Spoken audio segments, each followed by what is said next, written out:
Mazmur 91. Orang yang duduk dalam lindungan yang maha tinggi dan bermalam dalam naungan yang maha kuasa akan berkata kepada Tuhan, tempat perlindunganku dan kubu pertahananku, Allahku yang kupercayai. Sungguh dialah yang akan melepaskan engkau dari jerat penangkap burung, dari penyakit sampar yang busuk. Dengan kepaknya ia akan menudungi engkau, di bawah sayapnya engkau akan berlindung. Kesetiaannya ialah perisai dan pagar tembok. Engkau tidak usah takut terhadap kedahsyatan malam, terhadap panah yang terbang di waktu siang, terhadap penyakit sampar yang berjalan di dalam gelap, terhadap penyakit menular yang mengamuk di waktu petang. Walau 1.000 orang rebah di sisimu dan 10.000 di sebelah kananmu, tetapi itu tidak akan menimpamu. Engkau hanya menontonnya dengan matamu sendiri dan melihat pembalasan terhadap orang-orang fasik. Sebab Tuhanlah tempat perlindunganmu, yang maha tinggi telah kau buat tempat perteduhanmu.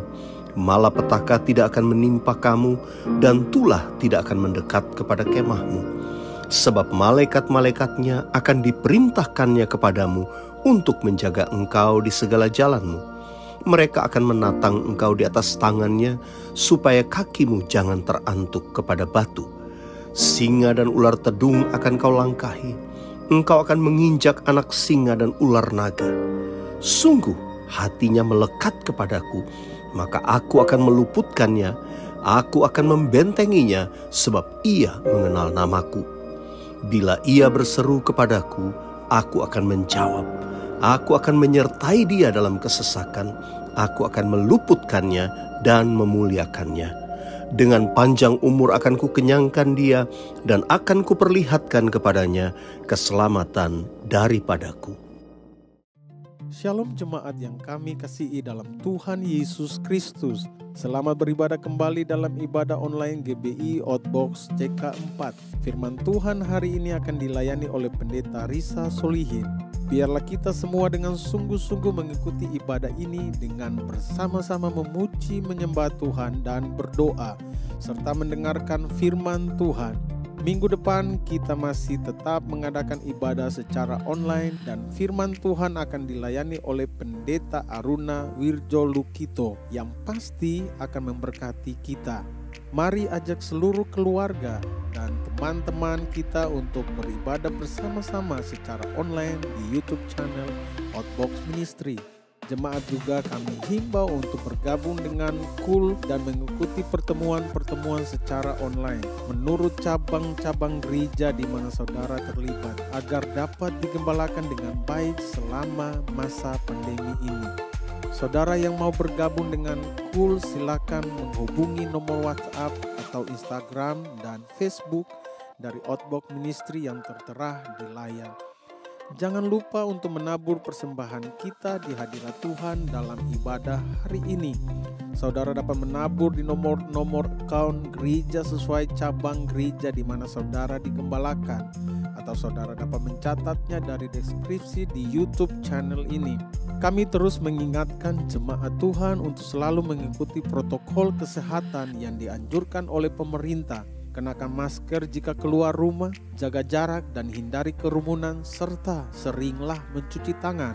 Sebelum kita memuji, menyembah Tuhan, mari kita bersama-sama mendeklarasikan Pentakosta ketiga sesuai dengan visi Tuhan bagi gereja kita. Saudara dan saya adalah murid-murid Tuhan Yesus di zaman ini yang akan dipakai Tuhan sebagai pembawa pesan dari Pentakosta ketiga. Pentakosta ketiga adalah pencurahan Roh Kudus yang dahsyat di zaman now, melebihi yang terjadi di Azusa Street. Pentakosta ketiga akan mengakibatkan penuaian jiwa yang terbesar dan yang terakhir sebelum Tuhan Yesus datang kembali. Pentakosta ketiga akan membangkitkan generasi Yeremia, yaitu anak-anak muda yang dipenuhi Roh Kudus, cinta mati-matian kepada Tuhan Yesus, tidak kompromi terhadap dosa, dan akan bergerak untuk memenangkan jiwa. Pentakosta ketiga lahir di Indonesia dan bergerak ke bangsa-bangsa. Gerakan ini dari timur ke barat dan akan kembali ke Yerusalem. Pentakosta ketiga akan memberikan kuasa untuk menyelesaikan amanat agung, dan setelah itu Tuhan Yesus datang kembali. Tuhan kita sungguh ajaib. Kuasanya selalu baru dalam hidup setiap kita. Sebab itu mari kita memuji Dia. Ajaib, sungguh ajaib, kuasanya bagiku. Ajaib, sungguh ajaib, anugerahnya dalam hidupku. Ajaib, sungguh ajaib, kasih Yesus bagiku. Betapa heran ku menyaksikan perbuatannya yang ajaib. Setiap hari ku menikmati berkat yang melimpah. Sepanjang hidupku merasakan kebaikannya, kasih setianya. Ajaiblah Tuhan Yesusku, ajaib selamanya. Haleluya, ku puji namanya. Ajaib, ajaib, sungguh ajaib, kuasanya bagiku. Ajaib, sungguh ajaib, anugerahnya dalam hidupku. Ajaib, sungguh ajaib, kasih Yesus bagiku. Betapa heran ku menyaksikan perbuatannya yang ajaib. Setiap hari ku menikmati berkat yang melimpah. Sepanjang hidupku merasakan kebaikannya, kasih setianya. Ajaiblah Tuhan Yesusku, ajaib selamanya. Haleluya, ku puji namanya. Ajaib, ajaib, sungguh ajaib, kuasanya bagiku. Ajaib, sungguh ajaib, anugerahnya dalam hidup. Ajaib, ajaib, sungguh ajaib, kasih Yesus bagiku. Betapa heran ku menyaksikan perbuatannya yang ajaib. Betapa heran ku menyaksikan perbuatannya yang ajaib. Betapa heran ku menyaksikan perbuatannya yang ajaib. Tuhan, Engkau ajaib. Sebab itu kami memuji-muji Engkau lebih lagi. Kau ajaib, ajaib Kau Tuhan. Ajaib Kau Tuhan, agung dan perkasa. Kau sumber kemenanganku, layak berkuasa, memerintah selamanya. Yesus, Kaulah Raja mulia. Mari sambil bertepuk tangan bersama-sama. Kita yang sama-sama beribadah di rumah-rumah, sama-sama sorakan haleluya. Tak terbayang kebesaran dan tak terbanding kekuatan-Mu Tuhan. Kau megah bagiku, senap jiwa dan pengharap. Tak ku serahkan tu rencana-Mu Tuhan. Kau Raja atasku, sama-sama hanya Kau yang layak didirikan.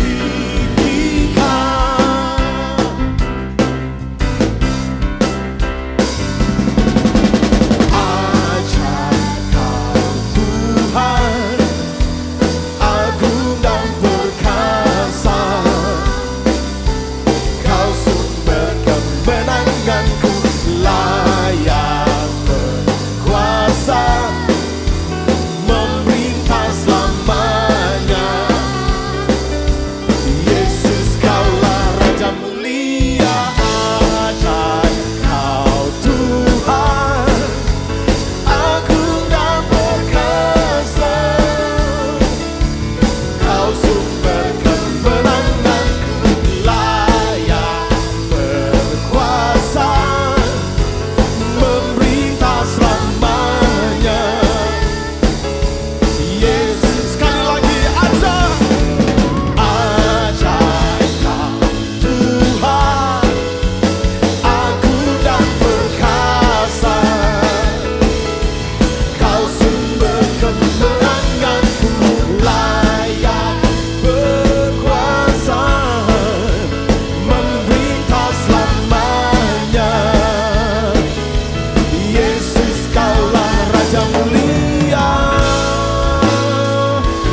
katakan, Raja mulia. Sorakan haleluya.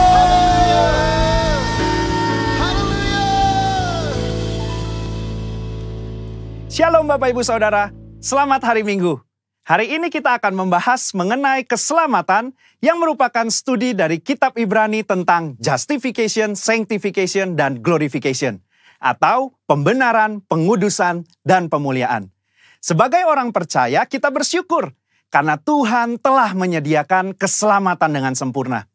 Kata menyelamatkan dengan sempurna dalam Ibrani 7 ayat 25 berasal dari kata panteles, yang mengandung unsur kesempurnaan, keutuhan, dan finalitas. Hal ini menunjukkan adanya tahapan yang harus kita lalui sehingga mendapatkan kesempurnaan keselamatan.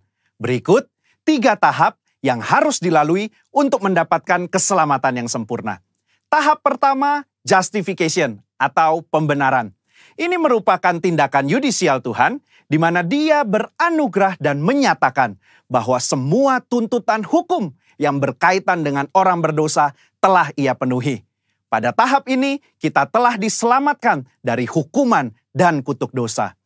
Efesus 2 ayat 8 menunjukkan bahwa pembenaran yang kita terima semata-mata karena kasih karunia Allah dan diterima melalui iman kita. Dalam tahap pembenaran ini, Tuhan Yesus hadir sebagai anak manusia yang tidak berdosa dan hidup benar di hadapan Allah dan manusia. Yesus mati di atas kayu salib, menanggung dosa umat manusia, dan Allah menerima korban itu. Sehingga berdasarkan karya Yesus di kayu salib inilah setiap manusia yang percaya dibenarkan oleh Allah. Jadi, apa yang kita butuhkan pada tahap ini? Iman sebagai respon untuk percaya. Disinilah kelahiran baru muncul sebagai awal kehidupan rohani kita di dalam Kristus. Lalu, apakah dengan kita sudah diampuni dan dibenarkan, kita bisa berbuat sesuka hati kita? Tentu saja tidak. Ada perbedaan antara menerima keselamatan dengan hidup dalam keselamatan. Pada tahap pembenaran, kita menerima keselamatan karena kasih karunia Tuhan, bukan karena usaha atau karya manusia. Namun, setelah kita menerima keselamatan tersebut, kita harus hidup dalam keselamatan. Orang-orang yang telah dibenarkan harus menghidupi kehidupan kudus dan berupaya untuk menang atas kuasa dosa. Kita harus dikuasai dan dipenuhi dengan roh untuk dapat menolak segala kejahatan, nafsu, dan godaan selama hidup di dunia ini. Tahapan kedua setelah pembenaran disebut dengan sanctification atau pengudusan. Pada tahap sanctification, kita masuk dalam proses pengudusan dan pendewasaan yang berkelanjutan oleh Roh Kudus dan firman-Nya.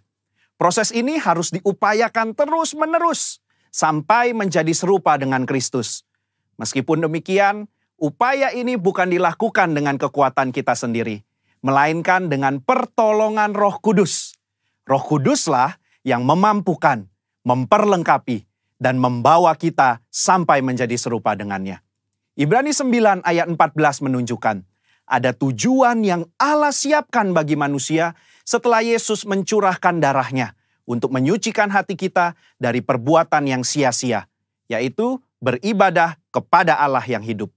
Di dalam beribadah kepada Allah yang hidup inilah terdapat pendewasaan rohani dan penyucian diri dari segala dosa, serta proses menang atas cobaan dan godaan iblis setiap harinya. Secara praktis, apa yang dapat kita lakukan di tahap ini? Setidaknya ada 3 aspek dalam pengudusan yang kita lakukan berdasarkan Ibrani 10 ayat 22-24. Yang pertama, taat dan setia kepada Yesus. Yang kedua, saling mendorong untuk hidup dalam kasih. Yang ketiga, menghasilkan buah pertobatan dan buah roh. Di dalam tahap pengudusan ini, akan banyak peperangan rohani yang dilakukan. Maka dari itu, kita harus senantiasa hidup dikuasai oleh roh dan hidup dalam pengudusan. Sehingga kita akan menang atas setiap peperangan yang kita lakukan. Sekali lagi, kasih karunia adalah tindakan Tuhan memberikan Roh Kudus-Nya untuk memenuhi dan menguatkan kita dengan kehadiran, pengurapan, dan karunia-Nya. Melalui iman adalah kita dengan setia mengerjakan ketaatan dan latihan-latihan yang membangun manusia rohani kita sampai menjadi serupa dengan Kristus. Tahapan ketiga untuk mencapai keselamatan yang sempurna adalah glorification atau pemuliaan. Tahapan ini juga disebut sebagai keselamatan akhir, di mana kita akan diselamatkan dari kehadiran dosa.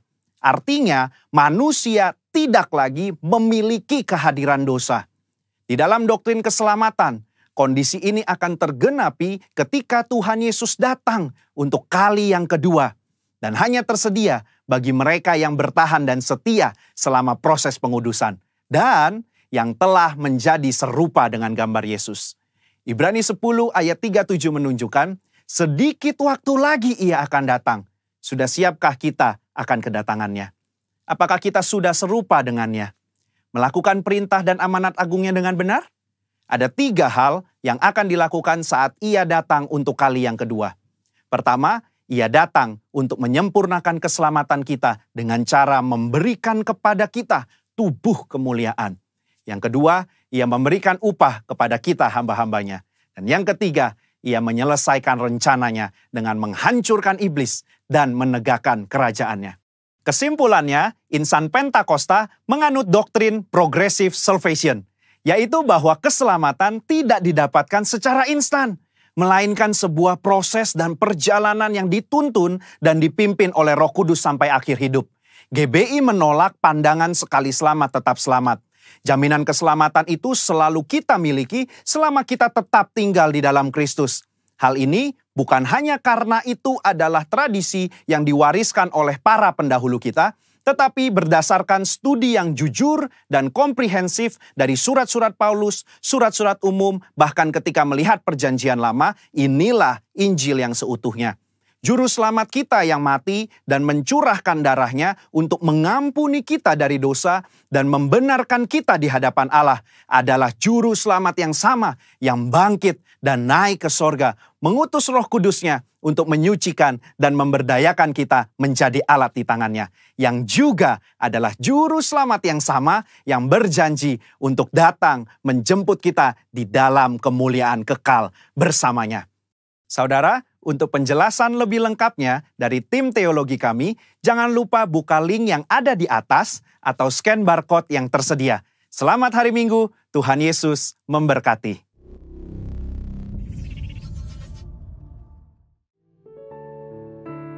Tuhan, kami bersyukur kepadamu, dan mulut kami penuh dengan pujian, pengagungan kepada Engkau, Allah yang layak menerima segalanya. Makasih ya Tuhan.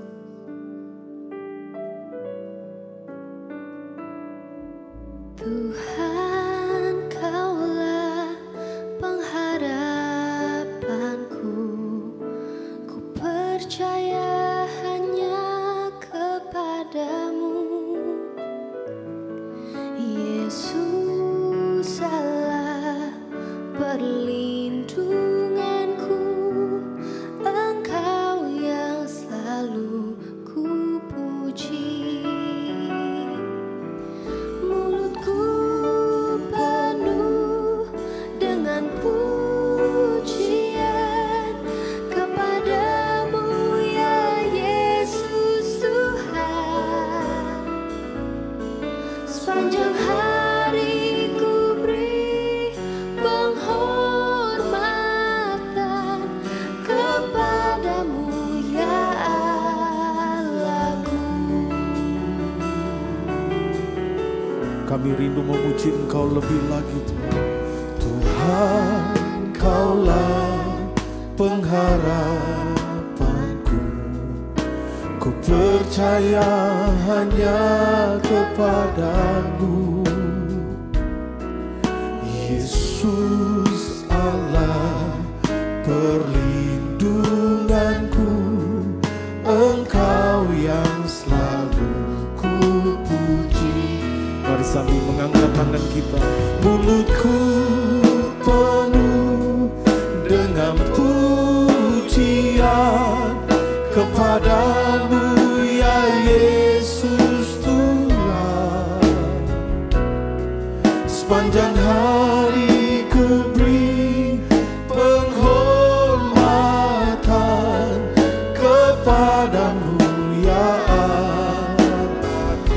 lagi mulutku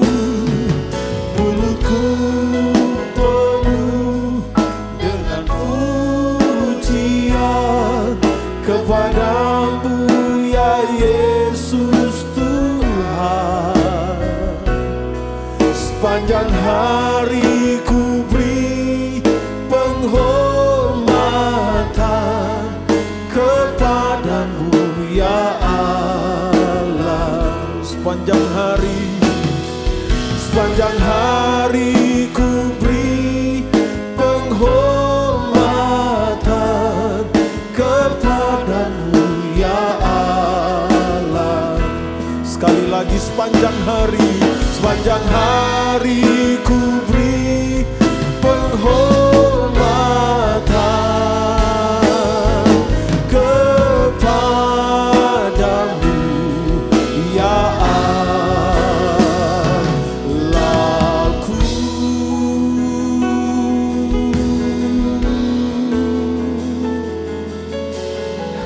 Mari Bapak Ibu yang ada di rumah-rumah sambil mengangkat tangan kita sembah Tuhan.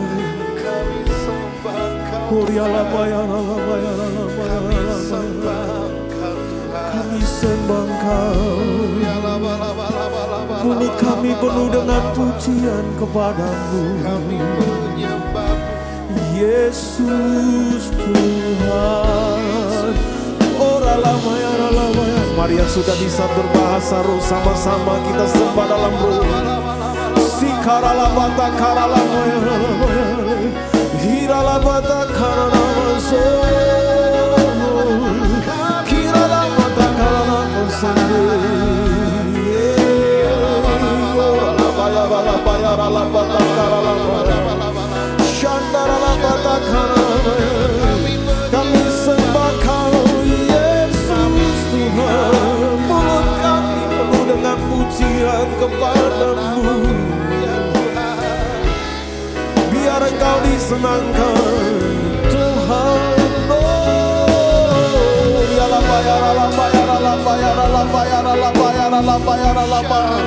Dan kami tahu hadirat-Mu melawat setiap kami di rumah-rumah. Umat-Mu yang menyembah Engkau dilawat oleh hadirat-Mu Tuhan.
Ya Tuhan, kami datang ke hadapan-Mu ya Abah.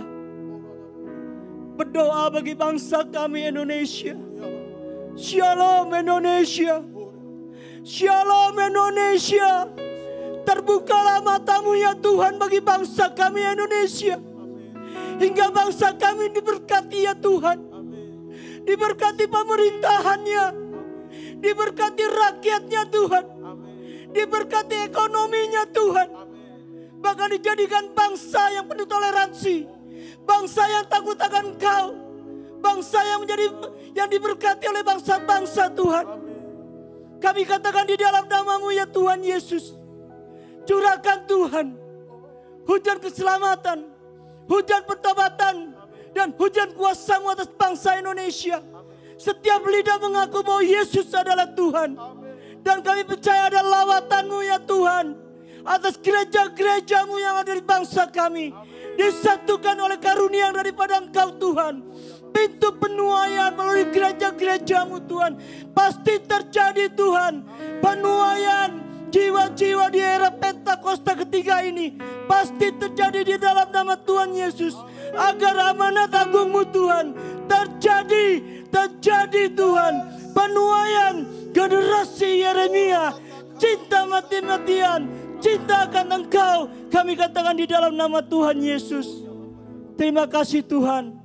Dan kami percaya Indonesia dalam kuasa-Mu, Indonesia dalam rencana-Mu ya Tuhan. Kami katakan di dalam nama Tuhan Yesus. Terima kasih Tuhan, Kau yang memberkati Tuhan. Pemimpin Presiden kami Jokowi Tuhan bersama Maruf Amin, bersama menteri-menteri yang ada Tuhan. Kami percaya Tuhan, dengan roh yang takut akan Engkau, roda pemerintahan ini berjalan dengan baik, sesuai kehendak-Mu yang jadi. Kami katakan di dalam nama Tuhan Yesus, roh yang takut akan Engkau terjadi atas mereka. Dan kami katakan di dalam nama Tuhan Yesus, terima kasih Tuhan. Kami bawa pemimpin kami Tuhan, Pendeta Niko Nyoto Raharjo bersama keempat wakilnya, bersama keluarga, juga gembala di tempat ini Tuhan, Taswilar Kontu Tuhan, bersama Bu Molin Tuhan. Gembala yang kami kasih, gembala yang penuh hikmat yang daripada Engkau. Kami minta di dalam nama Tuhan Yesus, juga atas gembala-gembala cabang yang ada, Kau berkati Tuhan. Kami minta di dalam nama Tuhan Yesus, penuhi mereka dengan roh yang penuh hikmat. Pagari dengan malaikat-Mu Tuhan. Jauhkan mereka daripada yang jahat, niat-niat orang jahat Tuhan. Segala roh-roh intimidasi, kami ikat kuasanya di dalam nama-Mu Tuhan Yesus. Biarlah Tuhan, kuasa Roh Kudus menyertai hamba-hamba-Mu ini Tuhan. Berkati keluarga mereka, berkati usaha mereka, pelayanan mereka Tuhan Kau berkati. Tutup bungkus senantiasa oleh kuat kuasa darah-Mu Yesus.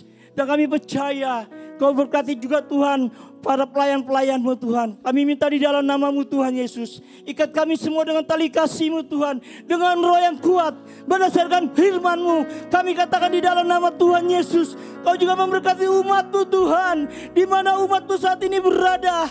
Kami percaya Tuhan tudung perlindungan-Mu sempurna atas umat-Mu. Kau yang memberkati Tuhan pekerjaan mereka, usaha mereka, studi mereka Kau berkati Tuhan. Dan kami katakan di dalam nama Tuhan Yesus, umat-Mu yang lemah Tuhan dikuatkan, yang sakit disembuhkan oleh bilu-bilu-Mu di dalam nama Tuhan Yesus. Kami percaya umat-Mu dalam cengkraman-Mu, dalam kuasa-Mu Tuhan. Terima kasih Tuhan. Kami alaskan seluruh doa kami ke dalam tangan-Mu yang kudus. Haleluya. Amin. Aku punya Tuhan yang besar, yang telah berjanji dan sanggup menggenapi. Imanku bersepakat percaya kuasa-Nya. Ku terima sekarang kemenangan dari-Mu. Lebih lagi, aku punya Tuhan yang besar. Aku punya Tuhan yang besar, yang telah berjanji dan sanggup menggenapi. Imanku bersepakat percaya kuasa-Nya. Ku terima sekarang kemenangan dari-Mu. Imanku bersepakat percaya kuasa-Nya.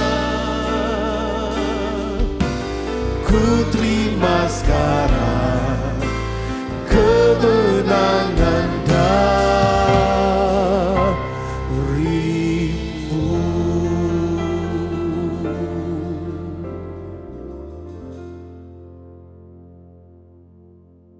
Shalom jemaat Tuhan GBI Outbox Ministry. Senang banget akhirnya kita ketemu walaupun secara virtual.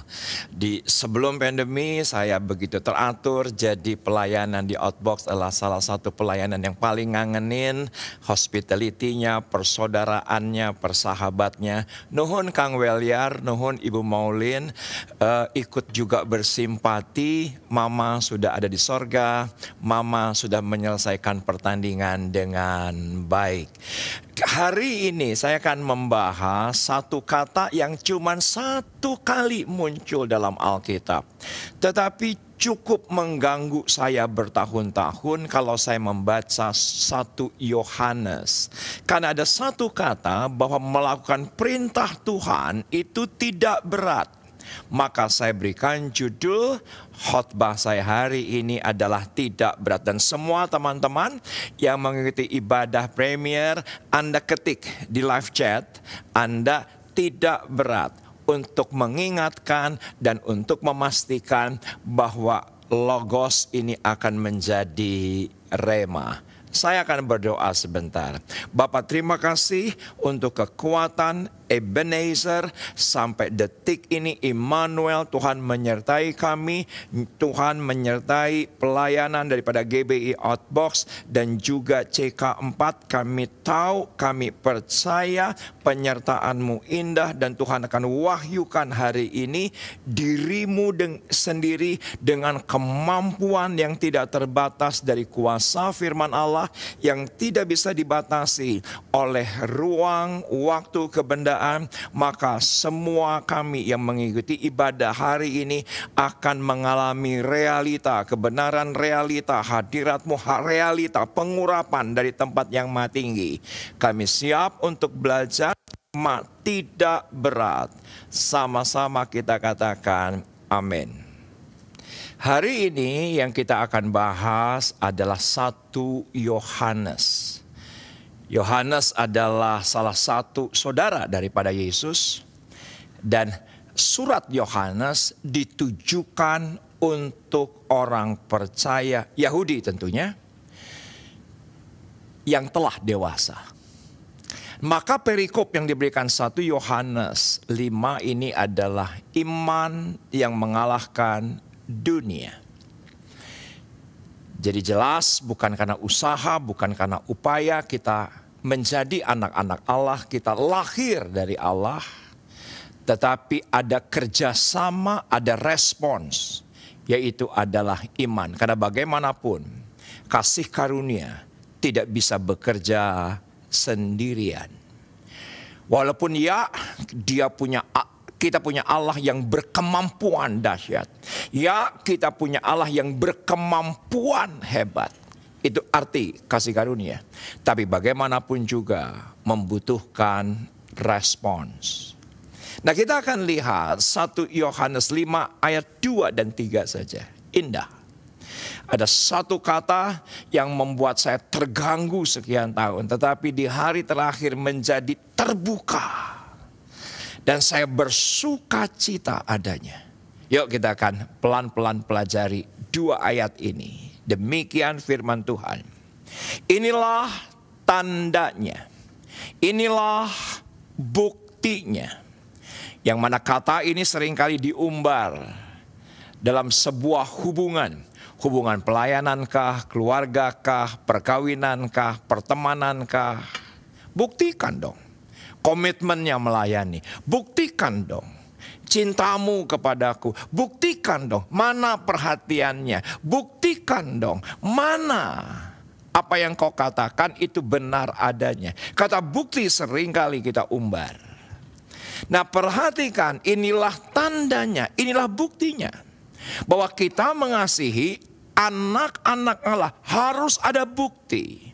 Buktinya adalah yaitu apabila kita mengasihi Allah serta melakukan perintah-perintahnya. Yang menarik perhatian yaitu adalah ayat yang ketiga. Sebab inilah kasih kepada Allah, yaitu bahwa kita menuruti perintah-perintahnya. Perintah-perintahnya itu tidak berat. Nah, kata tidak berat itu bertahun-tahun mengganggu saya. Walaupun setelah saya jadi hamba Tuhan, jadi gembala, jadi pengkhotbah sekalipun. Apa iya perintah-perintahnya yang sekian ratus itu tidak berat? Yang mana sering kali kita dalam doa saja, saya ini orang yang berdosa. Saya ini orang yang tidak punya kemampuan apa-apa. Saya ini orang yang terbatas. Apa iya untuk kita melakukan perintah-perintahnya? Yohanes berkata kepada pembacanya, orang percaya, yang tentunya konteksnya adalah orang Yahudi ketika itu, yang sudah dewasa, berkata tidak berat. Ini sesuatu pertanyaan yang sangat mengganggu di hari terakhir. Tetapi di awal Oktober yang lalu, ada sebuah kejadian dalam hidup saya yang mengubah, dan itu wahyu menurut saya. Itu wahyu menurut saya. Akhirnya saya bisa mengerti dua ayat ini. Yaitu pada satu malam, saya bersama dengan keluarga makan malam. Tiba-tiba ada sebuah obrolan. Pak, Ma, Stephen, menantu saya harus secara teratur ke Bali. Seingat saya sudah 2-3 kali, mungkin ini yang keempat. Karena ada proyek yang harus dari waktu ke waktu dikontrol. Nah, apa yang terjadi, tiba-tiba muncul, iya, untuk kali ini nggak mau pakai pesawat karena akan bersama dengan Belle dan dengan 2 cucu. Yang tentunya juga akan membawa 2 pembantu. Jadi kita mau naik mobil aja. Tiba-tiba Belle celetuk. Papa, Mama mau ikut nggak? Istri saya langsung yes ikut. Apalagi Keisha. Aku ikut, asik banget. Tapi tiba-tiba setelah itu mereka berkata, mana mungkin Papa mau. Mana mungkin Papa mau. Untuk perjalanan pakai pesawat aja yang sekian jam, buat Papa itu berat. Apalagi ini harus ke Bali, walaupun bisa mampir dulu ke Cirebon kah, bisa mampir dulu ke Semarang kah, atau ke Solo kah. Tetapi tetap yang terbayang buat saya itu perjalanan pasti berat. Tapi sedemikian rupa mereka persuasif mempengaruhi saya. Wah, indah Pak, kiri kanan perjalanan itu menyenangkan. Ini tol, kalau dulu 2 malam 2 hari, sekarang cuman sampai langsung Probolinggo. Dari Probolinggo ke Banyuwangi udah deket Pak. Nanti kita nyebrang karena gak macet, karena pandemi, tenang aja. Nanti dari Gilimanuk ke Bali juga perjalanannya indah. Di sebelah kanan kita akan lihat pantai.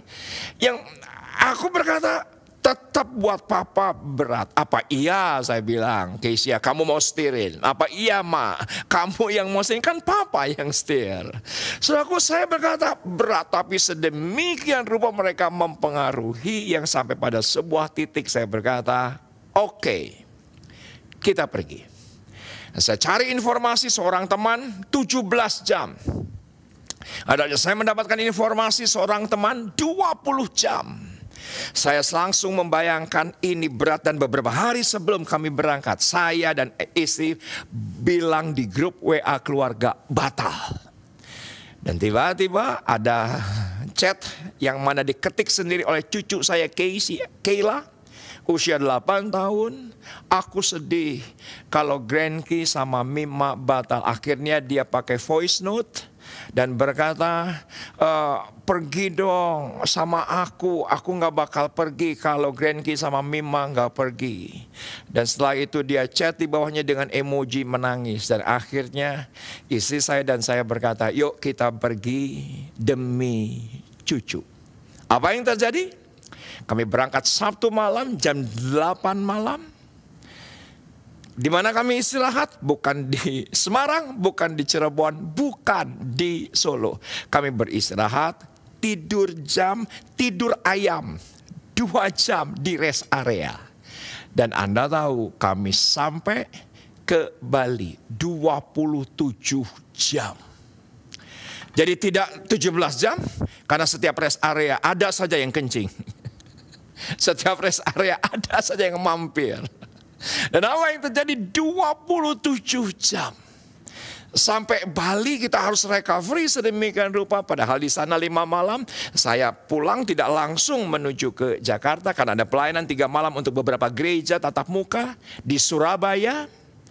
Dan setelah saya sampai pulang di rumah, puji Tuhan. Dan saya dalam hati berkata, kalau ada yang ajak saya lagi ke Bali, saya pasti mau. Ternyata tidak berat. Dan apa yang membuat tidak berat? Perhatikan, ini penting. Yang membuat tidak berat adalah karena saya dikelilingi oleh orang-orang yang saya cintai. Itu penting. Perhatikan, saya ulangi sekali lagi. Apa saja yang kita lakukan bersama dengan orang-orang yang kita cintai tidak berat. Itu penting. Nah sekarang teman-teman tolong yang mengikuti ibadah ini Premier, live chat sekarang. Semua Anda live chat, bukan berkata amin, bukan berkata wow, tapi berkata apa saja yang kita lakukan bersama dengan orang yang kita cintai tidak berat. Itu penting. Maka Alkitab bahasa Indonesia masa kini lebih jelas. 1 Yohanes 5 ayat yang ketiga berkata, sebab mengasihi Allah, mengasihi yang kita cintai, berarti kita dimampukan untuk taat kepada perintah-perintahnya. Dan perintah-perintahnya tidaklah berat untuk kita. Dan lebih daripada segalanya, pasal sebelumnya Yohanes berkata bahwa kita mengasihi karena Allah yang terlebih dahulu mengasihi kita. Nah, saya studi Alkitab, kata kasih di sini. Dan New Living Translation dengan jelas berkata bahwa we love each other, kita mengasihi sesama. Perhatikan, sesama itu siapa? Pertama, diri sendiri. Maaf, yang pertama Tuhan, yang kedua diri sendiri, yang ketiga adalah orang yang di sekitar kita. Itu sesama. Dan apa yang terjadi ketika kita love each other? Kita pasti dimampukan karena Dia yang terlebih dahulu mengasihi kita. Nah, saya kembali akhirnya dibukakan hal ini dan kata kasih sendiri dalam Alkitab kita. Paling tidak kata kasih muncul 853 kata. Kata mengasihi muncul 140 kali. Kata cinta muncul 115 kali. Yang semua kata ini dalam bahasa Inggris cuma satu kata, love. Bahasa Indonesia ada 3 ekspresi. Mengasihi, kasih, cinta. Tapi bahasa Inggris satu, yaitu adalah love. Nah, kalau kita mengasihi, yang mana Tuhan terlebih dulu mengasihi kita, saya selidiki, ternyata menggunakan kata agapao. Menggunakan kata agape. Jika Allah agape kepada kita, maka kita akan dimampukan agape kepada Tuhan, kepada diri sendiri, dan juga kepada orang yang di sekitar kita. Dan semua kita tahu, saya cuma mau mengingatkan kembali saja sedikit. Ada 4 kata Yunani yang dipakai. Dan 4 kata ini juga berlaku atas kehidupan manusia. Yaitu adalah eros yang pertama. Apa itu eros? Kasih yang bermuatan emosi, bermuatan nafsu, bermuatan perasaan, kehangatan. Ini biasanya orang yang jatuh cinta dengan lawan jenis yang mungkin kalau hari ini sesama jenis. Maaf.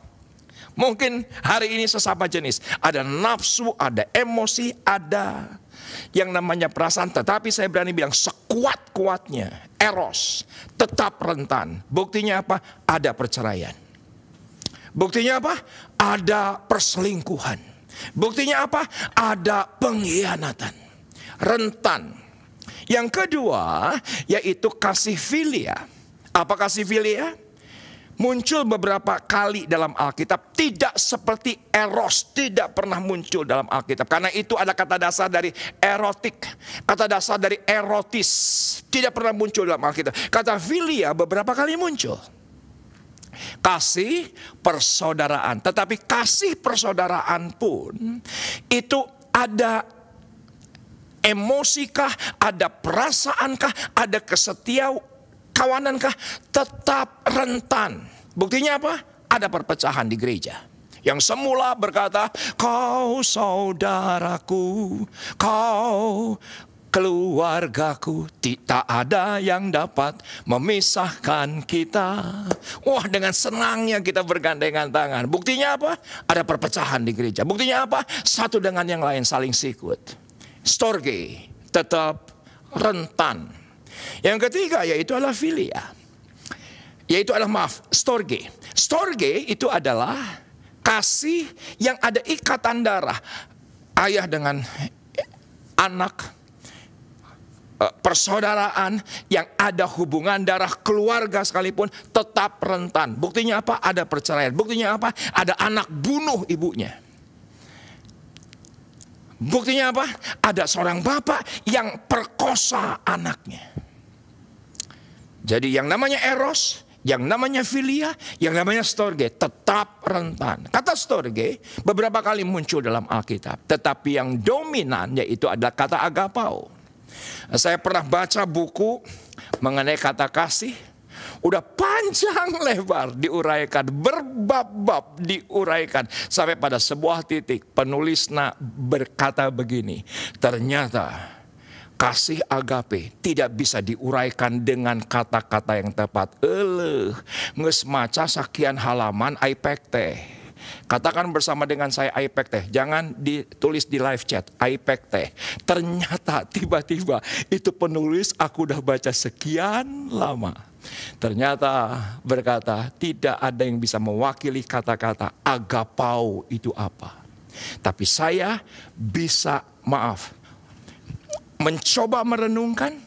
Saya sampai pada sebuah titik kata, yang kata ini bukan terminologi Kristen, terminologi agama saya yang lama. Satu kata yaitu adalah ikhlas, itu adalah agapao. Apa itu ikhlas? Tidak menuntut syarat. Anda hari ini mau ibadah pakai celana pendek, tetap dia tidak menuntut syarat. Mungkin gembala menuntut syarat, harus rapi, harus necis, harus seperti ini. Tetapi dia tetap agapao kepada Anda. Mungkin hari ini Anda sambil mengikuti ibadah ini, sambil lihat emoji, sambil tiktokan, lihat tiktok orang, komenin, sambil dengar khotbah, kan gak apa-apa, kan gak harus. Yang penting kan ibadah. Tetap Tuhan mengasihi Anda. Anda yang sebentar mengikuti ibadah, di skip dulu. Ke toilet, di skip dulu, baca WA, di stop dulu, lakukan apapun. Saudaraku, tetap Tuhan marah, ikhlas, karena tidak menuntut balas kepada Anda. Itu agapao. Kata ikhlas jarang kali digunakan dalam terminologi Kristen. Tapi di agama sepupu, agama saya yang lama, kata ikhlas itu sering kali dikatakan. Ya nges we ikhlas atuh. Aing nges meremang nges we ikhlas. Ulah nuntut deui nges we ikhlas. Itu kata sering kali diucapkan. Tidak menuntut balas, tanpa syarat. No condition, unconditional. Ikhlas. Itulah gambaran daripada kasih. Tetapi perhatikan, Tuhan tidak dapat mengubah kehidupan manusia. Padahal Tuhan begitu mengasihi manusia.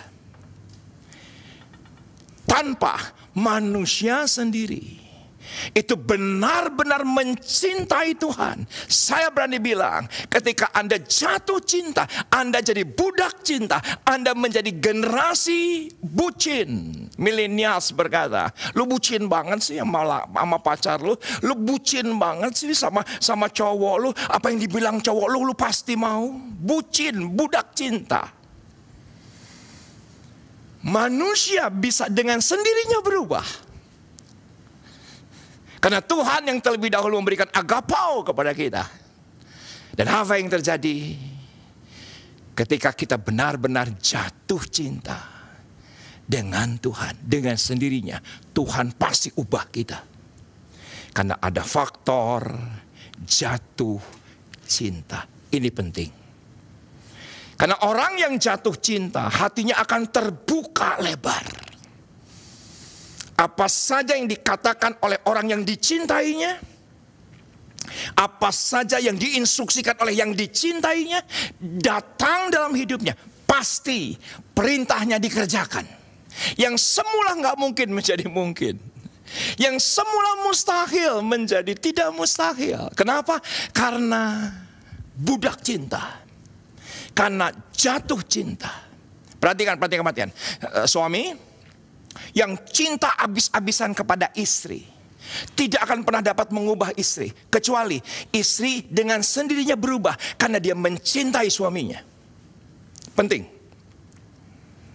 Tolong semua yang mengikuti ibadah ini ketik di live chat. Amin. Seorang suami yang cinta mati-matian kepada istrinya, tapi bertepuk sebelah tangan. Istrinya tidak sungguh-sungguh mencintai. Tapi kalau sungguh-sungguh, apa yang terjadi? Apa saja yang diperintahkan oleh suaminya karena yang memerintahkan adalah orang yang dicintainya, maka dengan sendirinya dia akan melakukan perintah-perintahnya. Walaupun sepertinya tidak mungkin.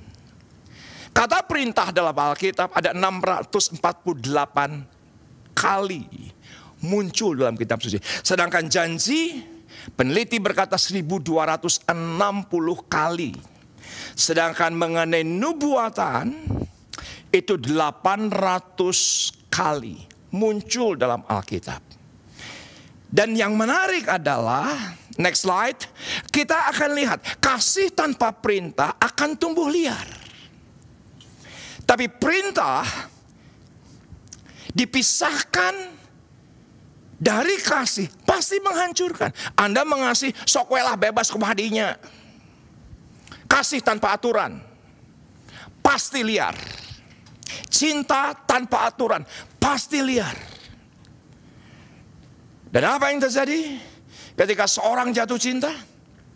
Apa saja akan dihisapnya karena cinta. Terbukti Hakim-Hakim pasal yang ke-16. Ini adalah contoh klasik yang luar biasa. Ada seorang nazir Allah, kekuatannya hebat, dimunculkan Tuhan karena bangsa Israel sudah 40 tahun, Alkitab berkata, berbuat jahat. Tapi bagaimanapun Tuhan mengasihi bangsa Israel. Lahirlah dari seorang keturunan Dan, Simson.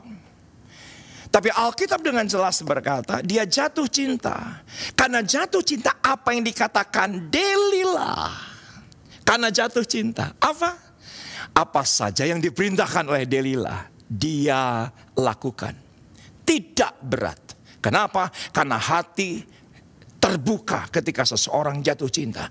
Yang buruk, yang baik masuk tuh gak jelas. Kabeh we indah, kabeh we terasa seperti coklat, ngeunah we kabeh. Kenapa? Karena orang sedang jatuh cinta. Tapi kalau kita benar-benar jatuh cinta dengan Tuhan, apa yang terjadi? Sama seperti Anda jatuh cinta dengan istri Anda, jatuh cinta dengan suami Anda, jatuh cinta dengan pacar Anda. Apa saja yang diperintahkan tidak berat untuk kita lakukan. Buktiin dong kalau lu cinta, besok gue harus ke airport nih jam 3 subuh. Kamu di rumah dong jam 1, bisa atau enggak? Bisa. Gitu. Kamu kan selama ini rambut kamu gondrong kayak begitu. Kalau kamu kan kita udah pacaran, kan kita gak enak sama keluargaku. Kamu potong dong rambut, bisa apa enggak? Bisa. Yang tidak mungkin jadi mungkin. Yang mustahil menjadi tidak mustahil.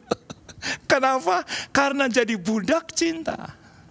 Dan ketika Anda menjadi generasi bucin, yang mana cinta kita habis-habisan dengan Tuhan, yaitu adalah kasih yang semula, intensitas, prioritas, kualitas kita, Yesus. Apa saja yang diperintahkan ternyata tidaklah berat. Kita tidak akan berat untuk melakukan yang tidak harus kita lakukan. Nggak harus kita lakukan. Ibadah premier jam 10. Nggak apa-apa jam 12 siang juga kan nggak harus jam 10. Nggak apa-apa ibadah premier jam 10. Nggak apa-apa. Kita nanti juga ntar malam jam 2 subuh juga nggak apa-apa. Kan bebas. Nggak harus. Tapi kalau Anda cinta akan pelayanan Anda, cinta akan gereja Anda, cinta akan gembala Anda. Karena cinta nggak berat. Kita duduk manis, siap, udah mandi, pegang catatan, ikut memuji menyembah Tuhan. Jam 10 misalnya premier jam segitu, Anda akan lakukan, dimampukan, dan Anda berkata tidak berat ternyata. Kita melakukan yang tidak harus kita lakukan. Bahkan kita dimampukan karena cinta jadi bucin, jadi generasi cinta. Kita melakukan perintah yang tidak mau kita lakukan. Bertahun-tahun gak mau puasa. Ngapain sih puasa? Doa ya doa aja, biasalah. Gak usah fanatik amat. Gak mau aja. Perpuluhan gak mau, pokoknya gue gak mau. Emang kenapa kalau gak mau? Apa yang terjadi? Saudaraku, kalau kita jatuh cinta, kita pasti bisa melakukan perintah. Tidak berat untuk melakukan perintah yang tidak mau kita lakukan. Tolong katakan amin. Dan semua Anda yang mengikuti live chat, katakan amin. Aku mau jadi budak cinta Yesus. Ketik di live chat. Dan tidak berat ternyata untuk melakukan yang tidak bisa kita lakukan. Mungkin Anda berkata, enggak bisa Pak mengampuni dia Pak. Terlalu menyakiti Pak. Enggak bisa Pak. Dia terlalu kejam. Dia perlakuan saya tidak adil. Dia tipu saya, tidak bisa Pak. Ingat lagi Pak. Enggak bisa Pak. Tapi kalau Anda jatuh cinta, apa saja yang diperintahkan Tuhan, ampuni orang yang bersalah kepadamu, ternyata tidak berat untuk kita bisa melakukannya. Pelajaran malam hari ini sangat indah. Maaf, sangat memberkati saya. Saya mau terus berubah dengan sendirinya. Karena diperintahkan oleh orang yang saya kasih, istri saya, anak saya, dan juga Tuhan tentunya. Amin. Izinkan saya berdoa agar semua Anda mendapatkan berkat yang penuh dari Tuhan sendiri. Bapa di dalam sorga, Bapa di dalam nama Tuhan Yesus, kami bersyukur untuk hari ini, untuk penyingkapan wahyu tidak berat. Perintah-perintah Tuhan untuk kami lakukan. Ketika kami mencintai Tuhan lebih daripada segalanya, mengasihi Tuhan lebih daripada segalanya. Kami bersyukur dengan kekuatan agapau, ikhlas. Dan kekuatan itu maka kemampuan Allah yang besar, kemampuan Allah yang hebat dapat kami responi.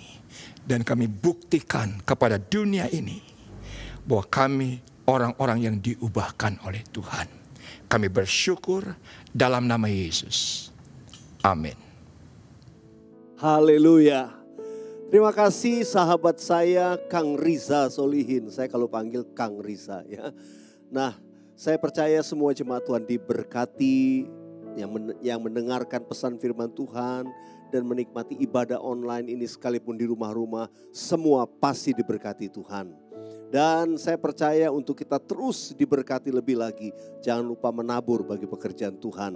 Sebab tidak ada tuaian tanpa kita menabur benih bagi pekerjaan Tuhan. Saya berdoa di tengah masa pandemi ini, jemaat Tuhan tetap kuat, tetap bersukacita, tetap diberkati. Nah, saudara dikasih Tuhan, minggu depan juga sahabat saya selalu akan jadi berkat buat kita. Ya, Bapak Pendeta Aruna akan menyampaikan kebenaran firman Tuhan yang pastinya akan memberkati kita semua. Nah, mari jemaat yang dikasih Tuhan, buka kedua tanganmu, arahkan hatimu kepada Tuhan sebelum terima doa berkat. Angkat pujian ini bersama-sama. Sebab Kau layak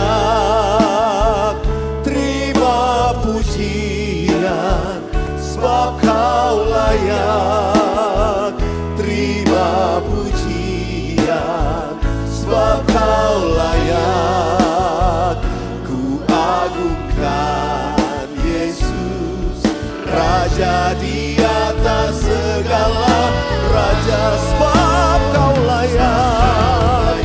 Oh Yesus, terima pujian, sebab Kau layak terima pujian, sebab hanya Engkau yang layak Tuhan. Ku agungkan Yesus, Raja di atas segala raja. Engkau Raja, Raja di atas segala raja, Raja di atas segala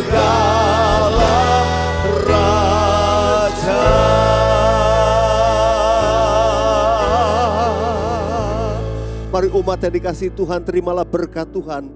Kasih karunia dan damai sejahtera, berkat yang melimpah-limpah dari Allah Bapa, kasih yang sempurna dalam Yesus Kristus Tuhan, dan persekutuan yang manis dengan Roh Kudus menyertai saudara sekalian mulai hari ini sampai Maranatha Tuhan sudah datang untuk kali yang kedua, bahkan sampai selama-lamanya. Umat yang diberkati Tuhan sama-sama katakan amin. Tuhan Yesus memberkati kita berlimpah-limpah.